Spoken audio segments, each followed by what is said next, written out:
Hello and welcome back to Sherlock Holmes The Awakened. Let us take a tour of this beautiful mansion. Come, Watson, follow me into the something. I don't know what room this is. What the a hallway. wretched smell, Holmes. Oh God. Quite wretched, Watson. Arneson it is is the foul dead. stench of death. Arneson is dead. Blood. And flour? Or something? Maybe I should be in third person for this. This is kind of the environment that I would be in third person.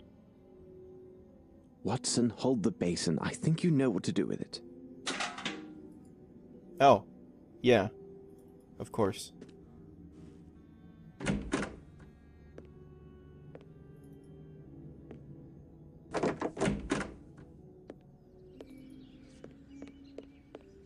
Run, Watson, run!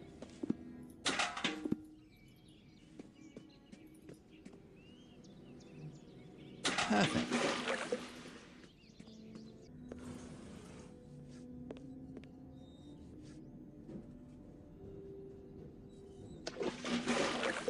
Easy now, fellow. Drink up. What? A hammer? What could this be doing here? Okay, so he was just randomly lying on a hammer. So I guess we sort of have to save this guy. Oh, wow. He got up quick. He just, like, licked the surface and that was it. Can I go in here? No, this door isn't even openable.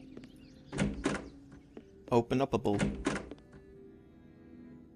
Here you are, Watson. What? Oh, the hammer. Ham! Ah, it's a ham. What a delectable aroma. If only I were hungry. Knife it. Ah, it's Nope. a ham. It's No, a stop ham. it. I don't think I can do much with a ham right now. Let's just leave it. And back to third person. Maybe I should just play this entire game in first person. I don't even know. The body was dragged from behind this door. But yeah, like in situations like this, it would probably be easier in third person to see where things had happened. So the body's probably gonna be in, or well no, it's not gonna be in here because it's gone, but there's gonna be like blood! Oh, there is a body. What do you make of this? What a horrific sight. It has lain here for at least So that's a week. the mute guy, I take it? On the contrary, Watson, once again you see, but fail to observe. The warmth of the local climate and the exceptional humidity undoubtedly sped up the rate of decomposition. Based upon my calculations, the body has been here for 5 days. You just got doctored, Watson.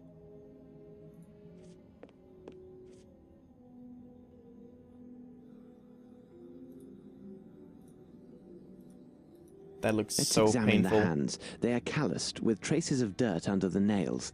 This would be the gardener, no That doubt. looks so painful. Let's examine the hand. I mean, I've had things like that where you like slam your nail in a door or something and oh my god, it's so painful. Let's examine the hand. This? No? Nothing? Is that it? That's it. Okay. What do you make of What this, do you Holmes? make of this, Holmes? Thank you for the analysis, Watson. Papers were burned, and great care was taken to destroy everything of any value to our case. We will find nothing further in this place. So you just take one look at the fireplace and you go, up, well, screw it, can't solve this. This must be Arneson. He appears fond of cigars. He appears fond of cigars because you saw one picture They with him killed the man with who a was sitting cigar. there, and the trail of blood begins here. So this would be the body they dragged through the gate. So they killed Arneson and that dude? Interesting. The person who sat here was fond of cigars. Okay, now you can make the assumption that he was fond of cigars. Interesting. Yep. Blood. Blood. Blood. Blood. And anything in here? Wine?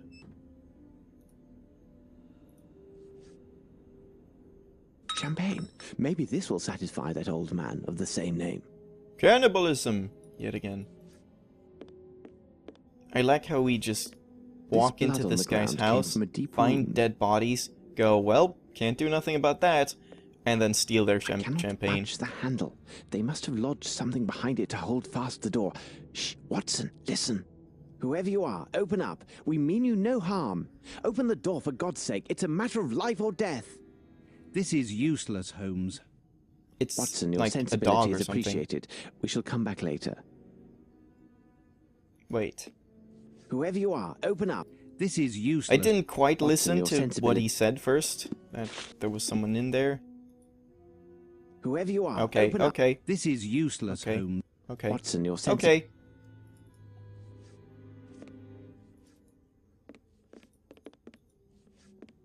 These footsteps indicate a person of small stature, and the fact that they are so closely set suggests they made their way with great stealth. And they still made, like, really clear footprints. What's this? Someone placed their hand near this footstep. Judging by the size of the fingers, it seems to be a youth. Why would they lean down here? Of course, to pick something up. Alright. Like a severed head? Maybe not. Oh, so it's a kid in there. What do you want to bet, boy or a girl? I'm gonna bet girl. Curious, there are some mud that appears to have come from underneath the bed. These clothes belong to a servant, and judging from their size, he is a small man.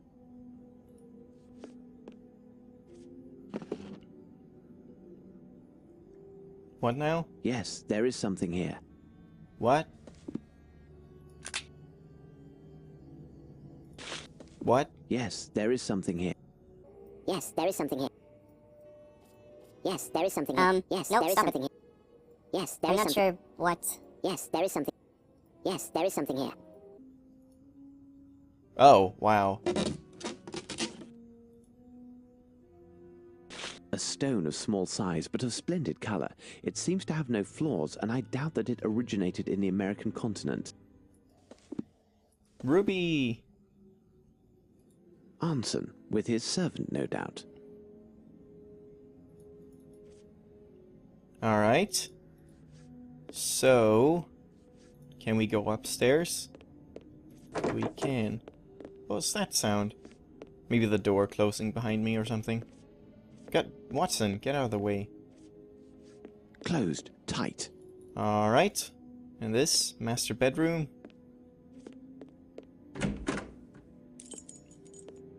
Well, not really.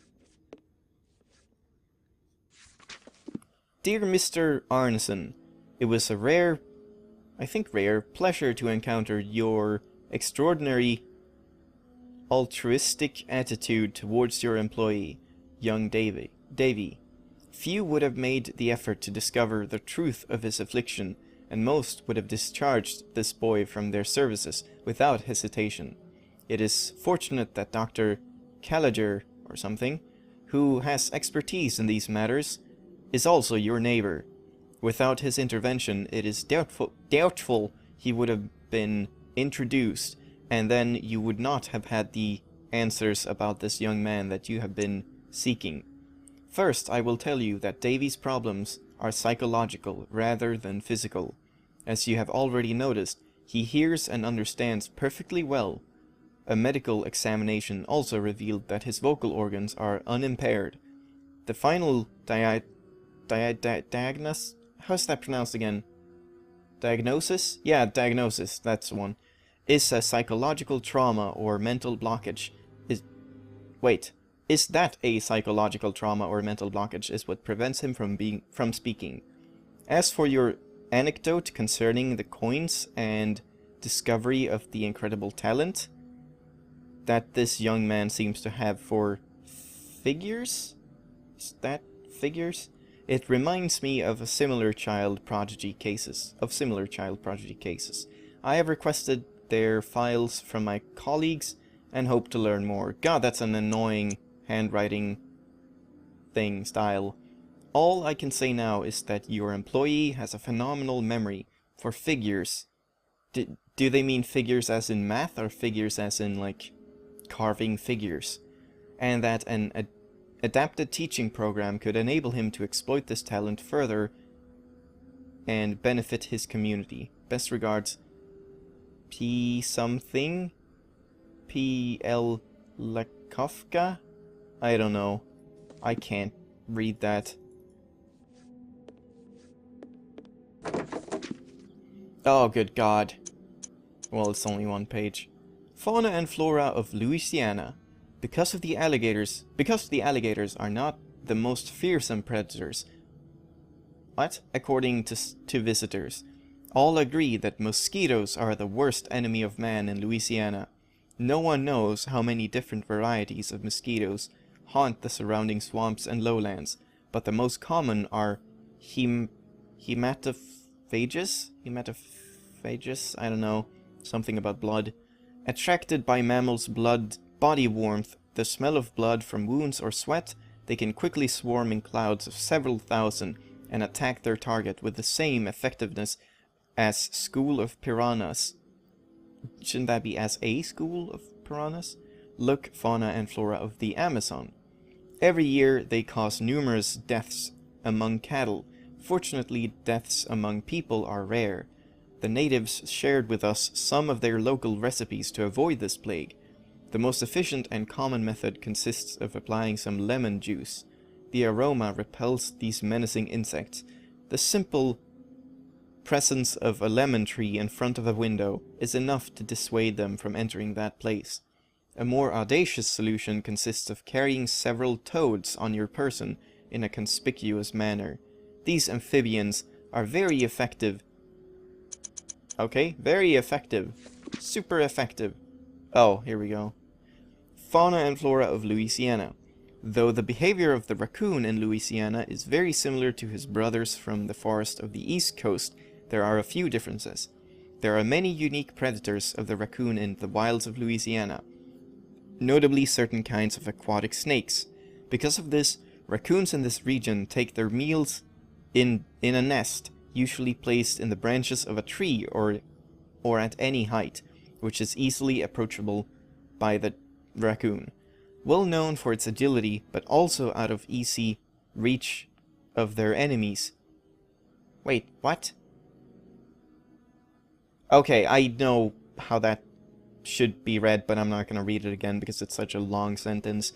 Carrion is a main part of their diet, particularly if speaking of a female with small kits. Her need for additional protein to sustain her milk production makes carrion a particularly good source of food. Alright. Ah, a book on the fauna and flora of Louisiana. Louisiana. Oh, Jesus Christ. Oh man, the reading in this game is insane. Fantastic Hunt Tales. Wait, Fantastic Hunt Tales? By D. Niles? I don't know. Or much more, of course, if it is an African swallow. But our most disturbing tale about wild creatures of the marshes and swamps come from Louisiana, near the city of New Orleans. Frightening events have plagued the region in recent history.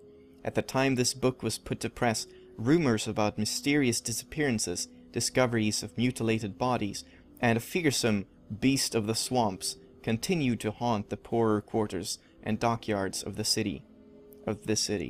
Our story begins 15 years ago, when a noted citizen of New Orleans contacted a world-renowned hunter known as Ward. This gentleman, who wishes to remain anonymous, retained Ward to track and kill a beast that was terrorizing his workers. These freedmen worked in his fishery and lived in infamous wooden shacks built along the outer banks of the swamp. Over the last year or more, there were mounting numbers of unexplained disappearances and deaths. which happened with alarming regularity, particularly at the high tide. His men reported finding the mutilated and half-eaten bodies of men floating out from the swamp, and even more alarming, young women had also been mysteriously disappearing. Why is that more alarming, to be fair? Like, oh no, some guys were being killed. Oh no, the women are being killed! At first, he appealed to the local authorities, but was met with indifference. They blamed these incidents on his own hired men who lived beside the swamp. The local constabularies reasoned that these people originated in Africa, where sacrificial rites involving young virgins were common. As for the fate of the men found dead, they argued this was most certainly the work of alligators, which filled the swamps. Our good citizen thought this highly unlikely, as the area was teeming with game. He knew from personal experience that alligators rarely attack humans, when fish and natural food are readily available. He also rejected the notion that sacrificial rites were involved. Had that been the case, his men would have not asked for his help, and would have handled the matter themselves. Ward was told the workers usually disappeared while dredging for crayfish. As far as was known, 12 girls had disappeared recently, and no less than 7 young men had been found dead. The workers now refused to enter the swamp, even to withdraw their gear. Adding to the tension were rumors of a grotesque and scaly silhouette seen by a fisherman in the distant fog. Ward was offered a large sum to hunt down the presumed beast and return with it to the man's hired workers, so that they could return to fishing for crayfish and forget about their complaints. Ward accepted the commission, cleaned his weapon, and hired a local guide who knew the swamp. They left on a boat that very same day. For the next 2 weeks, they searched the swamp, leaving early in the morning and coming back late at night. One evening, Ward came back, anxious and excited. He said they discovered a trail, deep in the dead body swamp. He and his guide heard something that initially sounded like singing, but in dreadful guttural and discordant voices. Ward explained that it might have been the mating call of a bull alligator or some other large reptile. He promised to go there first thing in the morning and return with its head. They left at dawn, and later gunshots were heard from the depths of the swamp. When the evening came and went, with no sign of Ward or his guide, nor were they seen the next day and into the next weeks. However, the strange disappearances and deaths ended. People speculated that Ward, his guide, and the beast had killed each other in some ferocious battle. Then, some months later, an extraordinary thing occurred. A fisherman discovered what appeared to be a white man caught in quicksand. The man, upon discovery, shouted with panic and attempted to escape. The fisherman was forced to stun him with an oar in order to bring him in. The man had moss, seaweed, and muck, all teeming with vermin, covering his gaunt frame. His features were buried under a thick beard and wild tangle of hair. Despite his appearance, which was barely human, some people claimed they recognized Ward's eagle eyes. He was also naked, his teeth were strangely sharpened, and his eyes were feverish and barely able to focus.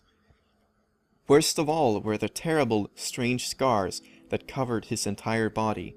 Their symmetry resembled the work of some deranged artist or madman. Though many thought the opposite, the authorities decided that Ward had inflicted these marks upon himself and locked him in a cell, saying he must surely be insane. After doctors examined him, he was officially judged to be mad and sent to the mental hospital in Baton Rouge, or something like that. There he remained locked up until the end of his short life. He spent the last few months of his life there, eating only raw fish and screaming to all who could hear that they had saved him. He cried out that he was one with them, and he spoke to him in his dream, and his awakening was soon to come. Another historical tale, even more disturbing, comes to us from the British Moors. Where a white rabbit... Okay, so... Cthulhu? Like, I'm gonna default to Cthulhu in everything in this game, book because has been read Cthulhu... often. Tales of Fantastic Hunts by D. Niles. That was actually fairly interesting, and for once I think I read that reasonably well. What's this now? Drawers? No, it's a paper. What did I just get? What? Wait. What? This metal tube is approximately 40 centimeters in length and 18 in diameter. It bears a small tag which reads, "This one without defect. My sincere apologies, E. Otis." What the devil are you doing, Holmes? What are you doing? What? I am so confused right now. A metal tube? Can I do anything with that? Don't think so. But what did I take from it? Like, there was no thing, so... Okay, I guess it was nothing. I didn't check the time again, so I'm just gonna have to wing it, I guess. The Player's Corner, New Orleans Star. In order to wind up this unique watch, you need to find the figures course. Oh god, this is gonna be a puzzle. No. Okay. You need to find the figures corresponding to those of the clock. Wait. Those of the clock according to the same logic. 2 digits are already marked to help you figure out what method to use. Good luck. Solutions on the last page. Wait. I'm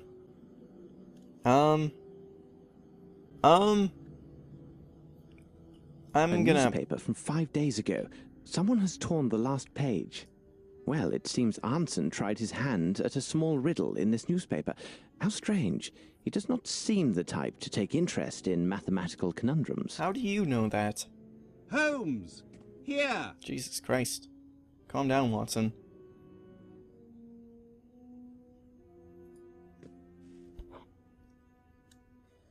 Very interesting. So, this is probably it. Are there... Yeah, there's 12 numbers. Okay, how am I gonna solve this? Figure out the figures corresponding to those of the clock, according to the same logic. 2 digits are already marked. So 3 becomes 2, 9 becomes 3.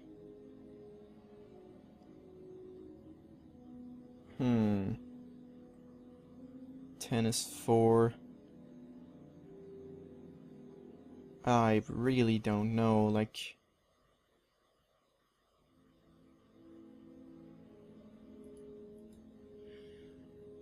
I'm gonna leave this just for now, and see if I can find anything else in this house. And I think we might actually have to call it an episode, and then I might have to... Oh, balcony. I might have to figure that off, like, off camera or something. Useful. Or I guess I could use hints, but I would like to try and figure that out at least. What did I just pick up? A lemon tree. Okay. I'm just carrying around a lemon tree. Sure. Why didn't I just, like, grab a couple of lemons? Blood! Blood. That's horrible. Whoever you are, open up. This is useless. Yep. Watson, you're saying... Alright, so I guess there's nothing else to do but to try and solve this puzzle. I'm just gonna check again. Closed. Yeah. Tight. Alright, so... how long has this been? I don't really know. I should make it a habit to, like, go and save when I start recording, so I can check the save for a time frame. But, I think this has been long enough, so I'm just gonna stop here, and maybe I'll come back and cut this out, so you won't even hear it. If, turns out I've only recorded, like, 15 minutes or something. So, thank you for watching this episode, and in the next one, we'll try to solve this thing. I'll try to figure something out, and if I can't, I'll just use some hints, I guess. So, thank you for watching, and I will see you next time. Goodbye.